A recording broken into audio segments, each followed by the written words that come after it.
เอ้าสิพากถามว่าไผเคยเป็นแบบเฮาอยู่บ่แบบ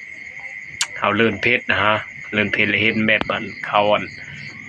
พวกผู้แฉผู้ชาวเขาเนาะเขาอันเคนนั่นโพสต์โชนหั้นนะเฮาก็ทักไปหาเขามีตำหนิแต่คู่คนชื่อก็ชื่อที่เฮาทักเขาน่ะคู่คนบ่มีไผตอบเฮาเลยป้าตายแบบมันเป็นนำหยัง โอ้จงใจเอาขี้ร้ายเกินไปเนาะโอ้ยมันก็เกินไปเห็นว่ากันขี้ร้ายกันเนาะอันนี้ก็โอ้ยจักชิดจังไดเนาะเดี๋ยวนี้ก็มิดจิลี่นะโทรศัพท์บ่มีคนแชทคนคุยนำเลยป่าโพดพิลึกพิลามโพดแหล้วนี่ตายบ่เป็นตาอะไรแบบนี้ได้